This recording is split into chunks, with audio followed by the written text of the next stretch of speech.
Backward Trail. With us on the trail today is a most interesting man of many talents. He has been in his lifetime a builder of homes, machinist, dairy farmer, soldier, farmer, sculptor, and musician. That's among other things. We're going to learn a lot about these and something of how he got to do them and about the man himself, Mr. Clyde Walter of Branson, Missouri. Good morning, Mr. Walter. Hello. Well, you have quite a varied career behind you, haven't you? Yeah. It starts out in 1914 when I was born in Minnesota. And my folks were farmers. And we lived there for 14 years up there before I had left. And went south to Nebraska where my father's folks lived. And I went down there and went to high school. And my uncles were builders, musicians, and kind of jack of all trades. And I guess I kind of picked up on it. What did you do first? That is, after you got out of high school. Out of high school, I went to Detroit and worked in a body factory in building cars. And I was there for... What year was this about? 34, fall of 34. It was a bad year, wasn't Yeah. it? You must have been very lucky to even get a job. That's right, because in Nebraska, money was very scarce and jobs scarce. And my sister and her husband worked in Detroit, and they came out to our place for a vacation, and I went back with them.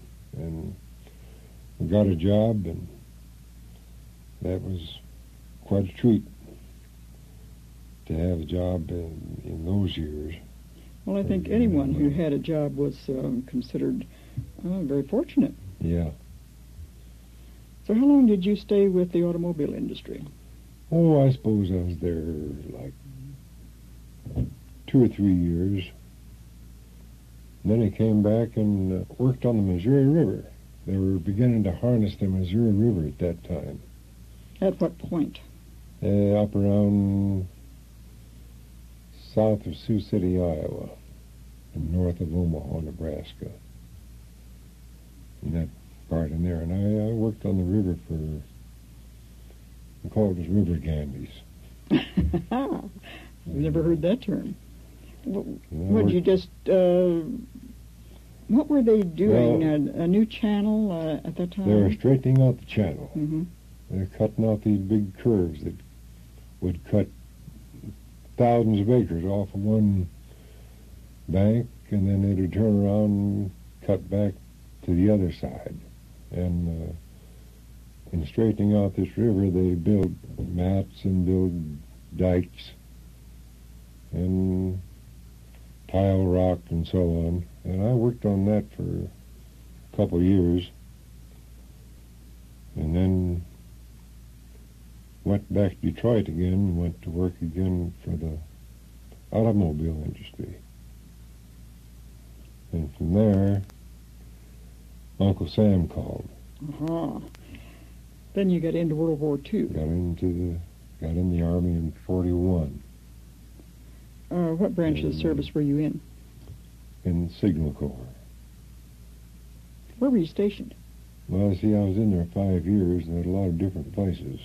Overseas, we went to England the spring of 44. And then it was D+5, I think it was, that our company hit the beach. And our company was a repair company, special company right under 1st Army. And we repaired signal equipment on tanks and mostly tanks, so on like that.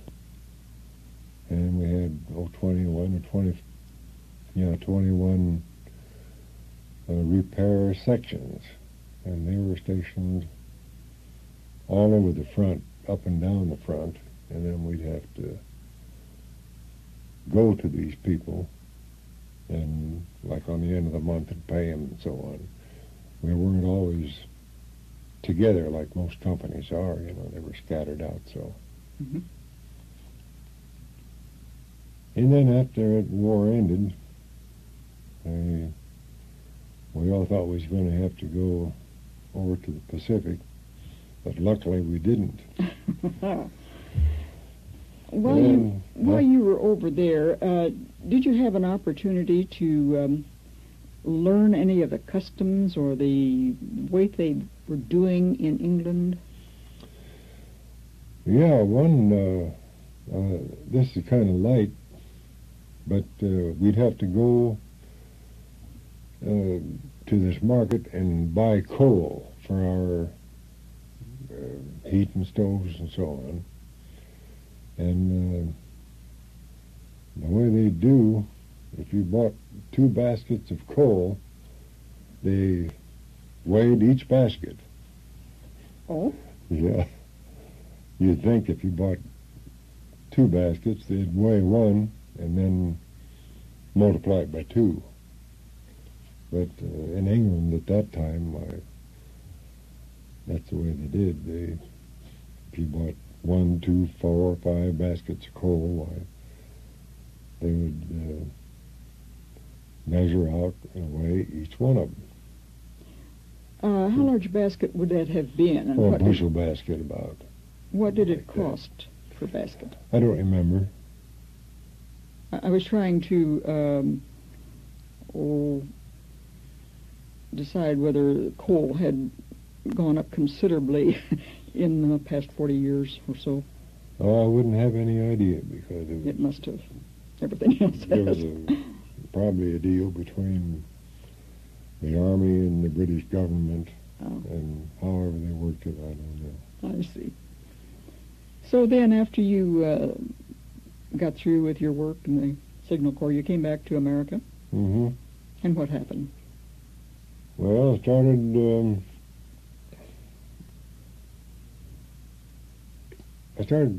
in cement work, building old driveways, sidewalks, basements for houses, then finally got into building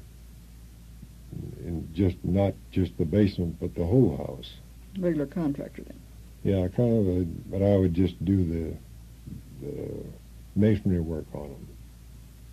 And what part of the country was this in? That was in Iowa, mm-hmm. Council Bluffs, Iowa. Yeah, I did that about 5 years. Did you find that enjoyable? Yeah, I didn't mind it then. It was a lot of hard work, but when you're 30 years old, you don't mind that so much.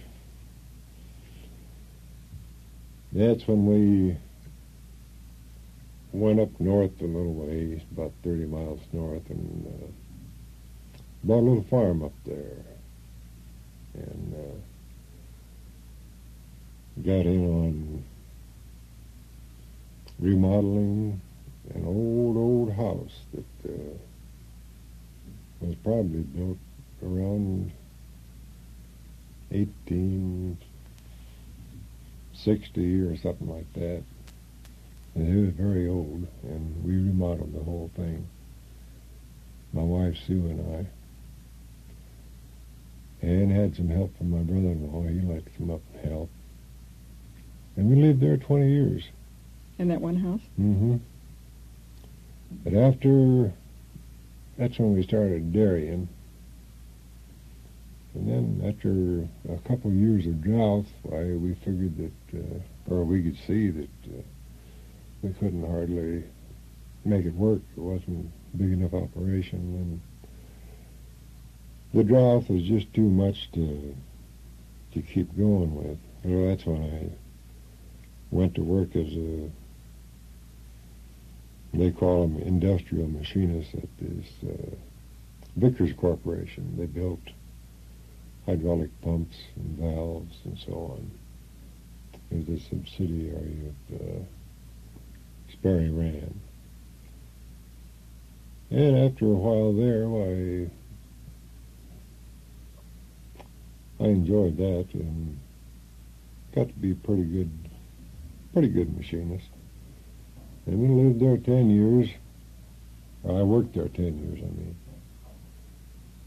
And then after a couple of bitter cold winters, we'd come down to Branson for vacations. And we decided that if we retire, when we did, we'd come down here and retire. But after those 2 bad winters, we said, let's not wait. Let's go down. You found God's country then. That's right. Mm-hmm. So we came down to Branson and bought a little motel. And we run that 8 years and enjoyed it. And while I was there, that's when I got to doing some of this wood sculpturing. I saw the boys carving out of Silver Dollar City, Pete Engler and those boys, and thought that'd be interesting to do, so I tried my hand at it and liked it and did quite a few pieces. I'm still doing some. Well, I have seen a number of your sculptures, and I think they are fabulous. That is the first that you have done, that's the first you had done of any carving? Well, I really think so, although the other day, running through some of my old stuff, I found a chain that I'd carved when I was 15 years old.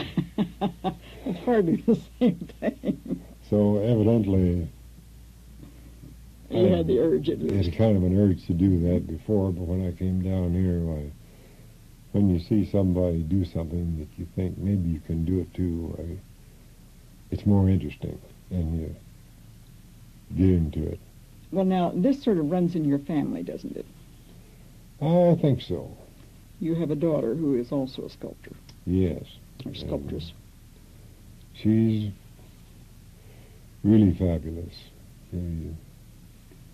Her first one she did was Chick Allen.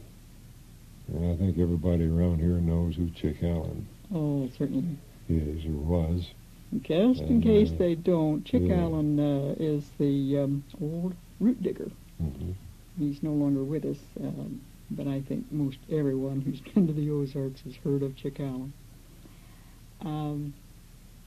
Whatever happened to that bust? Do you know? We've got the first one. You still have it. Mm-hmm. Yeah. And now, did she start carving before you did? No, after I did. Afterward, I see. She was here in 1973. And she had a little boy, and he was run over and killed. And Sharon needed to do something, so I encouraged her to try her hand at that, and she did just wonderful. You might add that is Sharon Koppel. Yeah, and her name now is Sharon Heater. I see. Yeah. What was the first piece you did? Do you recall, or have you done so many that just one right after the other? I guess the first one I did was one of John Kennedy, and then it was pretty primitive. At the time, I thought it wasn't too bad, but then later on, I did one of Chief Joseph. That's an Indian chief that used to be up in the Idaho, Montana area. And I did that carving, and then I thought it would look pretty good at the time. But then after you keep at something like this, and if you don't get any better, well, I suppose a person ought to quit. Evidently, I got better because one time I looked at that one in Chief Joseph, and I thought, my word, what a terrible piece of work. So then you settled in and really forced yourself to become a perfectionist. My work is better now than it was at first, yeah. And then some. I have seen it, and as I said, it is marvelous. In your home, about how many pieces of your own sculpture do you have? Of my own, I don't know. I don't have over 1, 2, maybe 3. And you have other artists? Just Sharon's. Mm-hmm. What is the best kind of wood to carve? What works the best? We like butternut. Some people like linden wood. But it seems to me like butternut, it doesn't have the tendency to crack as much as a lot of other wood does. I imagine there's some people that disagree with me on that. But butternut is getting to be pretty hard to come by, and I'm sure that most carvers like butternut real well. See, it grows in along river banks, creek banks, and there are probably oodles of butternut at the bottom of Table Rock Lake and all the other lakes around here. Well, that'd be pretty hard to come by, wouldn't it? Yeah, but that's where it is, and it's really too bad. Have you and your daughter entered much in shows? Yeah, especially Sharon. She's won lots of prizes. Up at Davenport, Iowa, there's what they call International Wood Carving Congress. I believe that's what they called it. And 2 years she won Best of Show, and there were carvings from all over the country there, and Canada even. What about yourself? Oh, I won a couple of second prizes. I didn't ever win a first. You're still working on that. Yeah, because she does something to them that almost makes them breathe. They're all busts, that she does, that she carves. And if anybody can almost put life into a piece of wood, well, Sharon can. I agree. And I would say you do as well. We are talking with Clyde Walter of Branson, Missouri. And up until now, we've sort of hit the high points of his career and touched on his work as a sculptor. And now we're going to get into another phase. Let's hear just a little bit of music, and then we'll explain that.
Mr. Walter, what does that mean, that tune? Where did it come from, and what's the story behind it?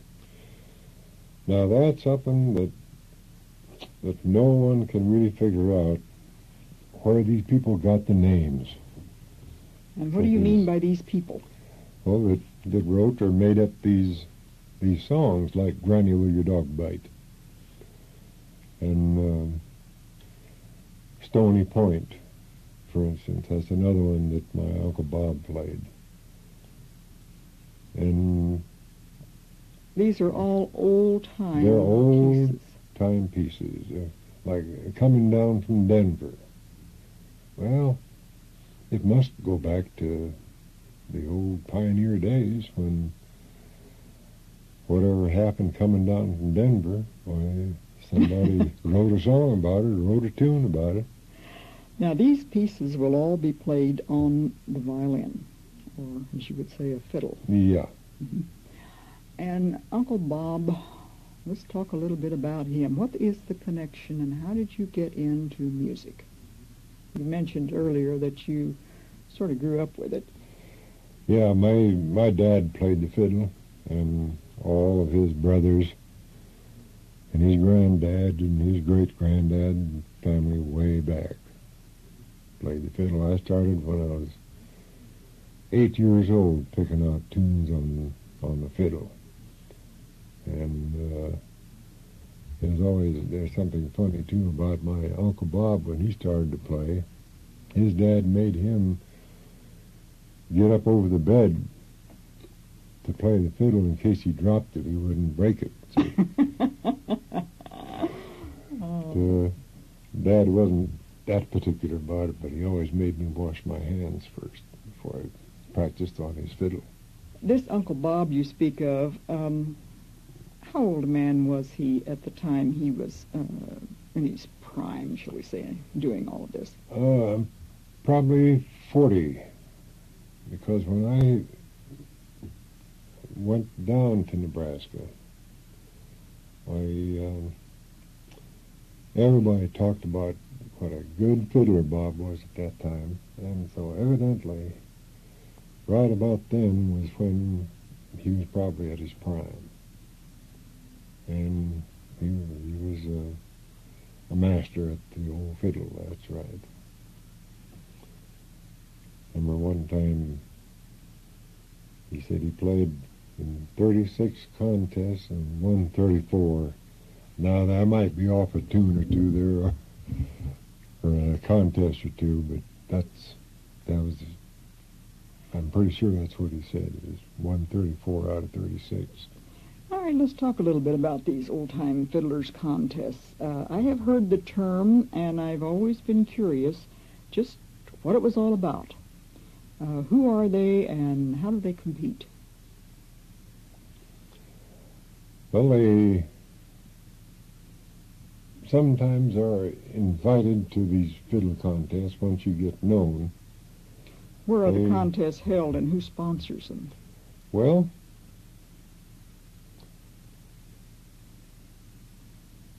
I'm not just sure who sponsors these fiddle contests. That's something I should know, but... well, you've been involved in enough of them. You just take it for granted, I presume. I guess. Mm-hmm. Yeah. Well, probably the different occasions in which they appear might have something to do with it. Maybe a Chamber of Commerce somewhere. There's a old-time fiddlers contest at Golden every year. Mm-hmm. And I think probably that's produced right there by the local people. You said that they would be invited to perform. Mm-hmm. They must be then pretty well known in order to have that kind of a reputation. Yeah. Lots of times you can just go on your own and apply to be in it.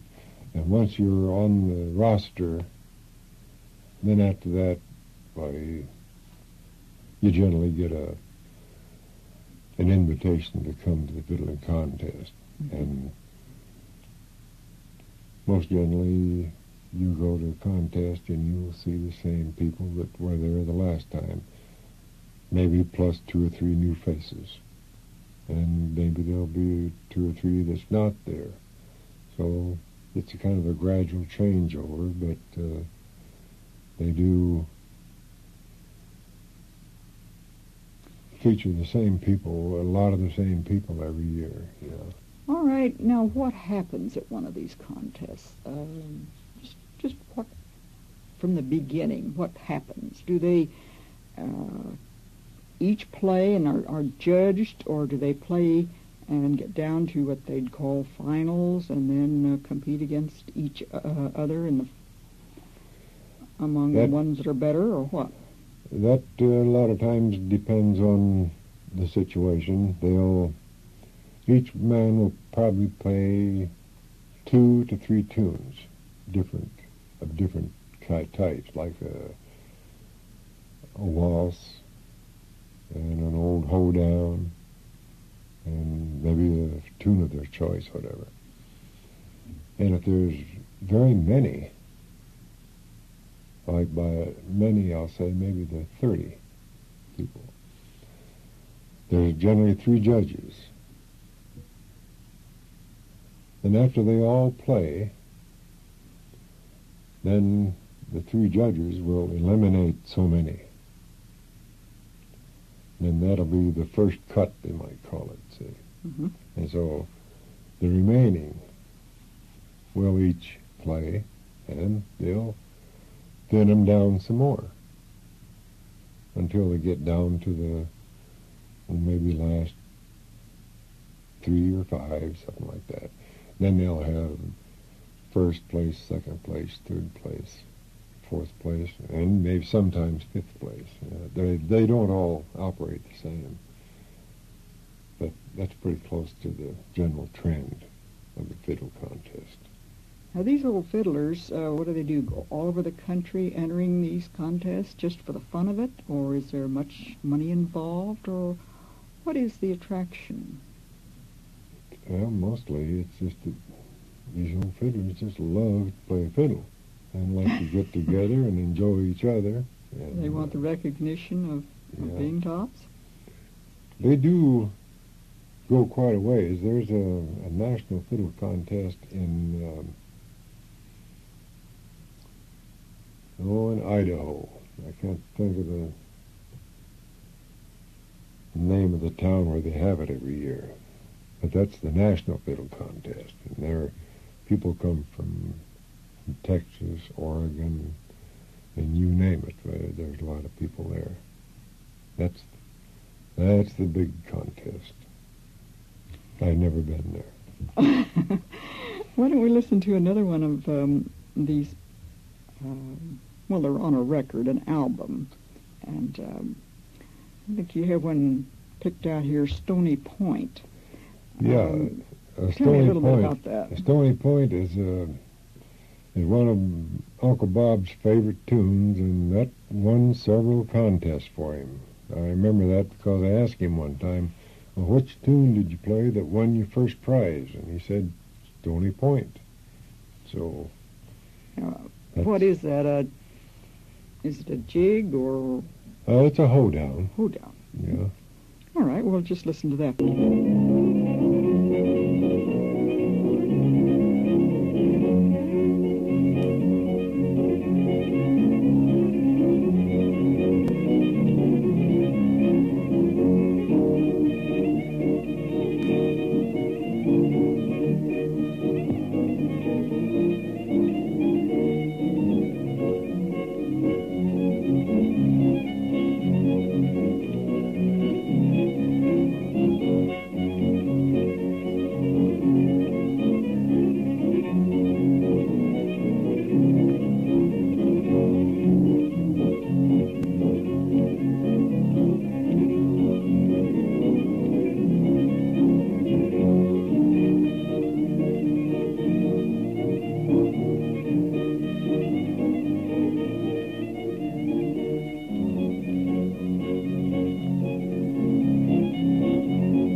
recorded under the title Wild Horse, and it was printed in some Colorado music one time in the 40s under the title of Pigtown Fling.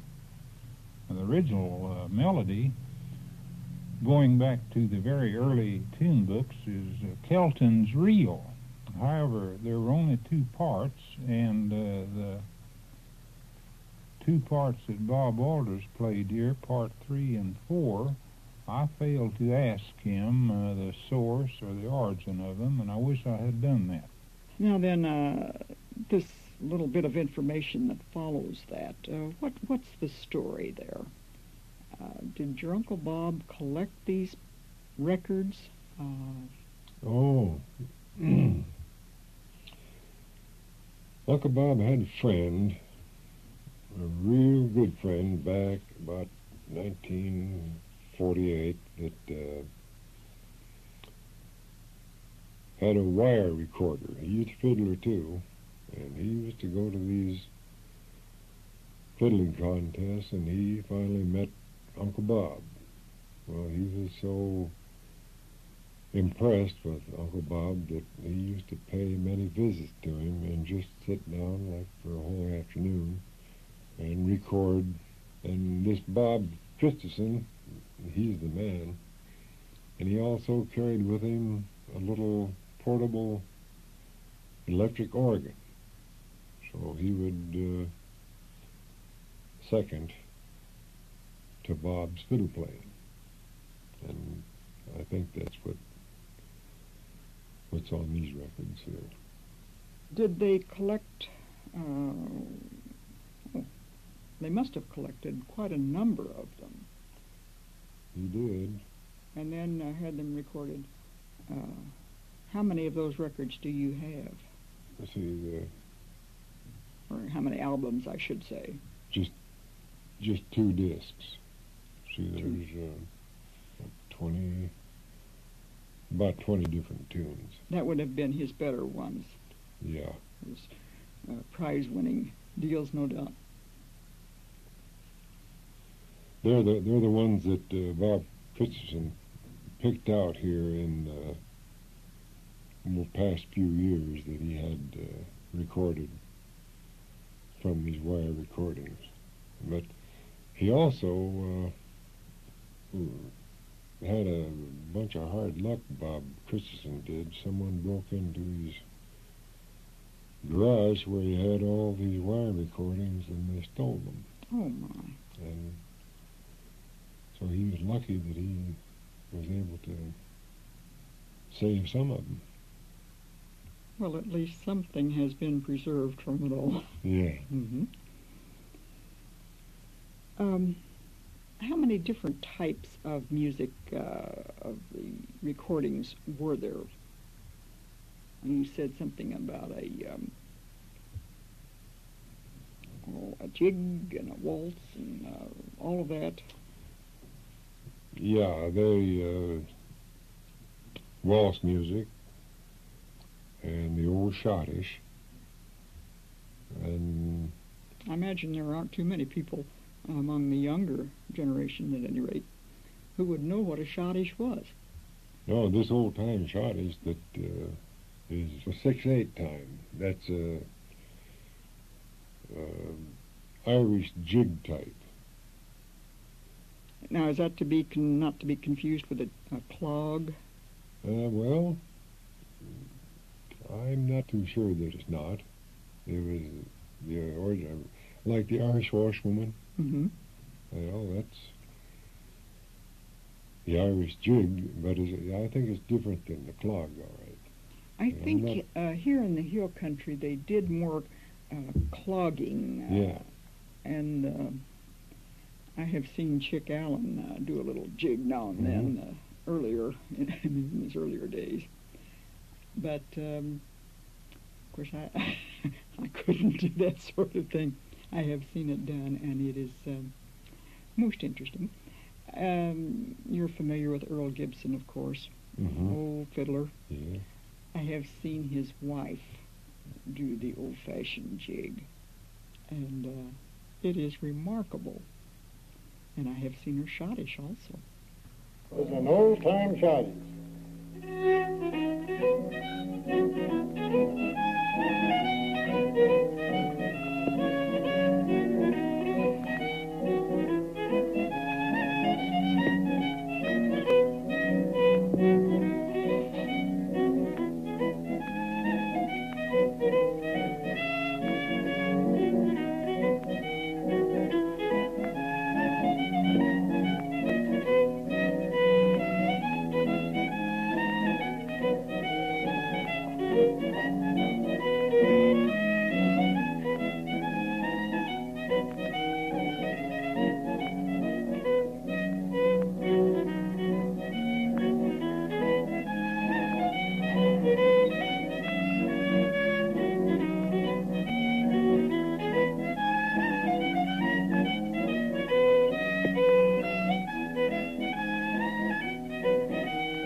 There are old-time musicians around here who get together, and old fiddlers. Oh, yeah.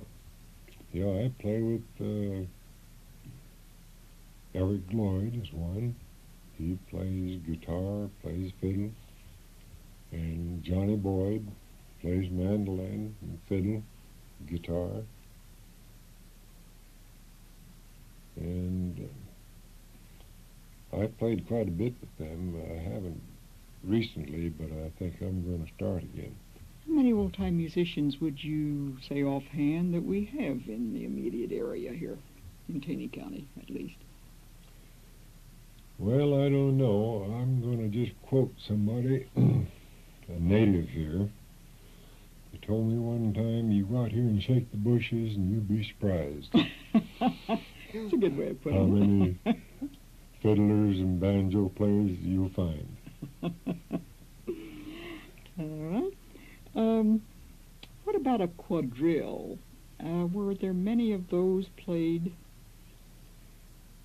Yeah, they're pretty much like the square dance, a quadrille is.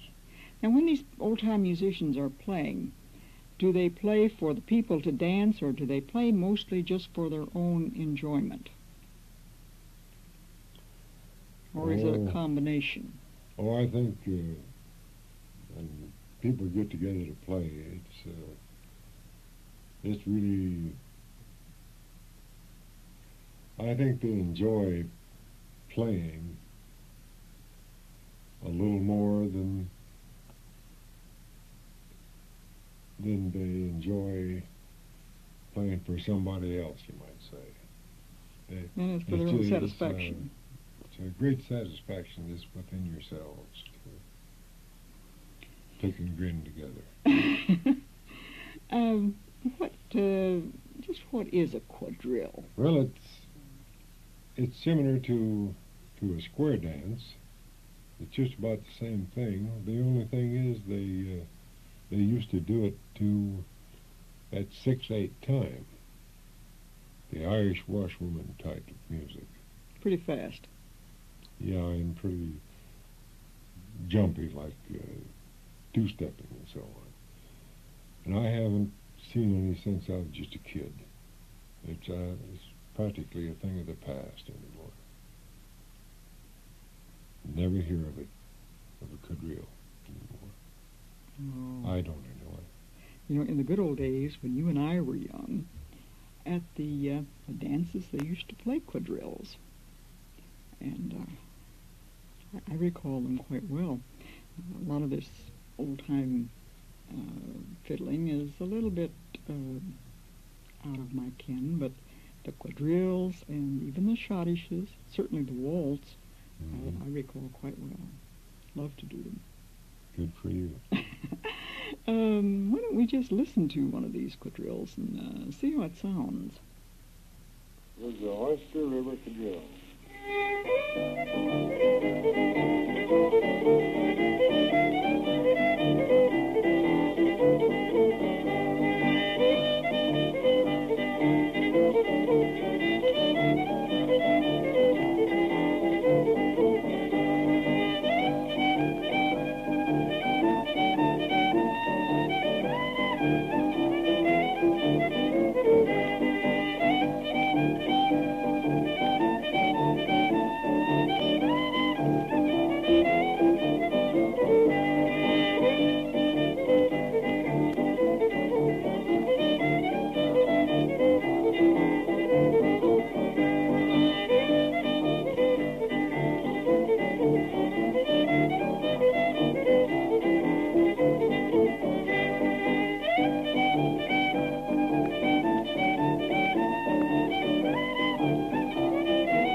Have another tune here in 6/8 tempo. And 6/8 tempo is really very fine for doing the two-step. And also there were, at one time in the Ozarks, some of the jig dancers who had some special jig steps which they would do with 6/8 music. I think that's the Oyster River, or the old time. Yeah, it is Oyster River. Yeah. Now then, what are some of the things that happened, do you recall, when you went on these, well, just get-togethers, when the fellows would sit around and play? Drink lots of coffee, eat lots of cookies, and play lots of music. Would those sessions last most of the night? Up until midnight, lots of times. The dances were frequently called kitchen sweats, but this is just a little different, isn't it? Yeah, this is... Since you wouldn't really be dancing. No. I think quite often some of the women would be off in another room tapping their toes or something. I've seen them do that, too. Oh, yes. And the kids would no doubt be enjoying it, too, if they were around. In the summertime, they get together lots of times and play outside. I attended one of the meetings, a bunch of the old musicians, and it was played outside. There's something where you go and attend a group of coon hunters or fox hunters. It's an eerie feeling. But when the musicians get together, it's,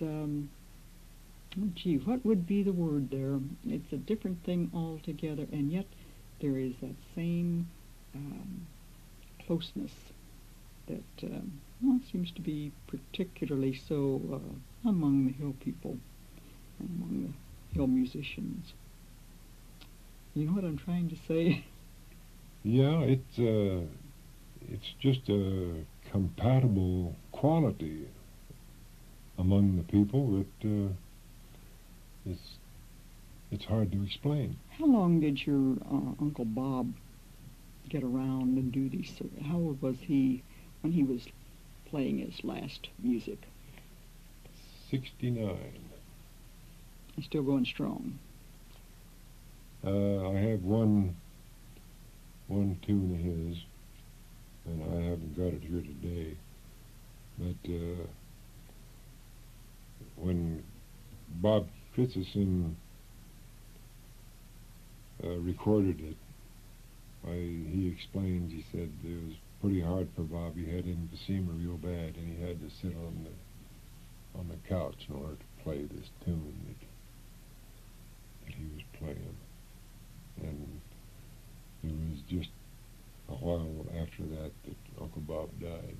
Tell me, are there any women involved in this, these old musicians? Old fiddlers? Around here, you mean? Mm-hmm. Bill Tegg's daughter plays guitar. She lives down at Ridgedale over there. Bill Teague is a good old fiddler. I enjoy playing with him. When, back when Bob was, just a young fella, and my dad too, they wouldn't go to town without taking their fiddle with them. And they'd, before they came home, well, of course, they'd get into a fiddle jamboree somewhere. And one time especially, I'd like to tell you about the time that they went to shell corn. My Uncle Bob and my granddad, they went to this place to shell corn, and they got there 10 o'clock in the morning or so. But they had to play a little fiddle first, and don't you know that they played fiddle the rest of the day. Didn't shell any ear corn. Oh. Well, they certainly didn't make any money playing the fiddle. Oh, no. No. So they would rather play than, that's right. than eat, literally. And one time I asked my mother, I said, how much did Granddad ever play fiddle? And she says, well, he'd get up in the morning, in the wintertime, and he'd play the fiddle until Grandma had breakfast ready. He'd eat breakfast, and he'd play the fiddle until lunchtime. And when that was over, he'd play the fiddle until evening time. They just play all the time, and really my mother wasn't too sympathetic towards Well, I think that's understandable. fiddling, because she was a hard worker, and here these men in the house playing the fiddle, and there's work to do. She didn't go along with that too well. How did they manage to get anything done? Well, Or did they? I guess they must have got a little bit done. That's where the women took care of things. Yeah. Oh, I suppose when it got right down to where something had to be done, why, they'd go ahead and do it. Where did they get their fiddles? What kind of musical instruments did they have? Were they? Oh, it was easy to get fiddles in those days. Sears Roebuck sold them for $3 a piece. My cousin has got the fiddle that her dad owned, and she bought it from Sears Roebuck, or he did. I think it was $5. Well, did any of them make their own? Oh, some people I know of have made a fiddle. I made a little one, but as far as an instrument goes, it was no good. But I do know another man here in J.R. McNeil. He made a fiddle. He's an old cabinet maker and a wood carver, and he made a beautiful instrument. Well, I know that there are a lot of dulcimers made in this area. Mm-hmm. Would there be much difference between making a fiddle and making a dulcimer? Oh, not knowing that much about it, I don't believe I could comment on that too much. But it seems to me like with a fiddle, there's a lot of intricate precision work that's got to go into it to be a good instrument. Well, I suppose your sound box would have to be very well planned and executed. That's right, and like I don't know anything about a dulcimer, so I certainly couldn't say. Well, now, as a carver, wouldn't that be somewhat of a challenge to you to make one? Not really, because I'm pretty sure that as an instrument it wouldn't be any good.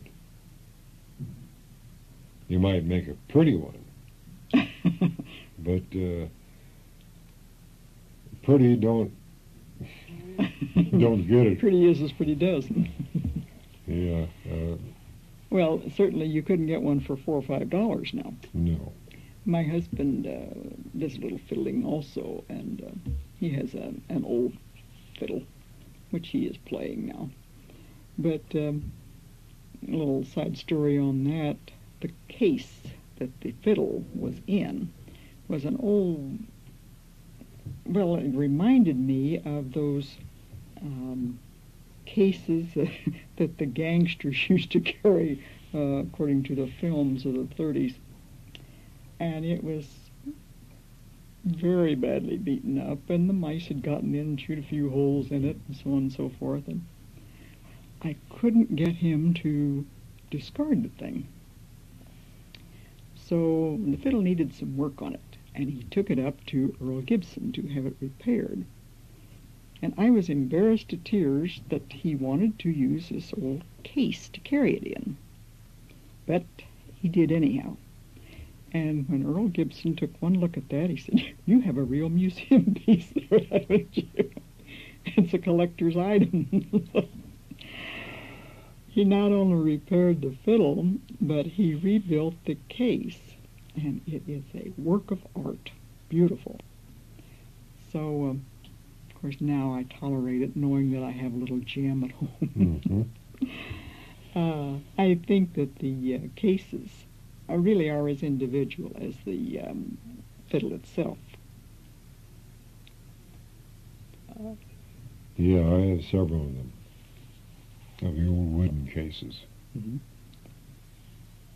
Well, we're enjoying that one at any rate. I think I would like to have known your Uncle Bob. I think that he had a special feeling for music. What was your impression of him? Oh, of course, I loved him. Just, it was always the idea, well, if Uncle Bob said it was such and such a tune and it should be played that way, that's the way it should be done. Just no doubt about his authority on... Did you use him as sort of mentor? Did you copy his style? Probably. Not intentionally, I don't think, but I believe if you hear someone starting young like that, and you hear someone that if it's possible, you would probably come out with something similar to the way he plays. You don't think you played as well? Oh, no. No. I notice your hesitancy there. Of course, that would be a matter of opinion. But at least you used his same techniques. Yeah, some of my cousins have said that I sound somewhat like Uncle Bob. Did you ever enter any of the contests yourself? Around here I have, yeah. And you didn't do as well? No. I shouldn't have asked you that, should I? It's all right. Everybody who's there knows it. You say there's a national contest in... I believe it's Weiser, Idaho. That's sometime in June or July or sometime in like that. Are there any more local contests? Oh yeah, they have different. There's been contests down at Nixa and Harrison, Golden. Are you planning to enter any? No. No. Don't you think maybe if you got out some of these, listen to these records here and got inspired, that you might like to take your fiddle down off the wall and sort of emulate Uncle Bob? Possible. Yeah. Think we might look forward to hearing you at one of these gatherings? You mean at just a gathering? Well, yes. Yeah, that you could, but at a contest, I'm not so sure. Someone wants to have a wing-ding, they'll pass the word around, and they all get together, and it could be at anyone's home. That's right. I presume that's where most of them are held. That can go on and on and on. Supposing someone out there that might be listening to this is an aspiring fiddler and would like to become involved in some of the gatherings and just possibly enter one of the contests, what would be your advice? Well, I don't know. That's a long way down the road for... Or do they have to be a little bit on the mature side to enjoy it? Yeah. Just starting out. I think that's what you mean. Well, someone interested in playing. I wouldn't set any age limit, of course. It's very hard for the younger group. I heard a group Saturday night at a party, and they were playing tunes that, have come out within the last few years. I don't think any of them would be as much as 30 years old. Well, that's kind of young for old-time musicians, surely. Well, there's a lot of young men that just play terrific old-time fiddle. Really? Oh, yes. Well, that's what I was wondering about. But they could then play with some of these older folks and enjoy it? Yeah, there's he went in his own class, 14 years old. I can't remember his last name, at Weiser, Idaho, a couple of years ago. And but what? They do start out very young, and there's some people down around Eureka Springs, and young men that really play. Well, now, do they play the old tunes Yes. and the old style? Mm-hmm.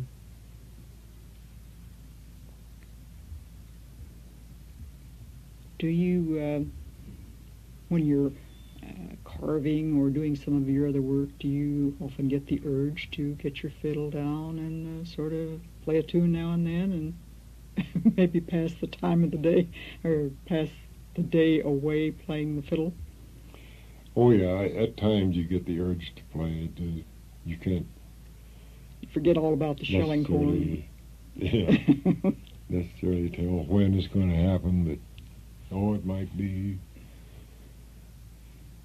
You've heard something on TV or whatever, just reminiscing. Never can tell what might trigger it. Uh-huh. You might get your fiddle down and play a little bit. Of course, it's more fun to play with someone else, to play with a group. Well, I would imagine that just playing alone, there's a certain amount of satisfaction in it. But nevertheless, just having another warm body by playing also would stimulate you to better things. Yeah, I'd think so. It didn't seem to bother my granddad, did it? Well, Mr. Walter, we just kind of sat here and hashed this thing around and enjoyed it. Heard a few tunes. learned a little bit about Uncle Bob as well as yourself. And I want to thank you so much for telling us your experiences and letting us hear your music. And maybe you'll just come back and tell us a little bit more about something like that one of these days. I've enjoyed it, Vi. Well, all right. Thank you again.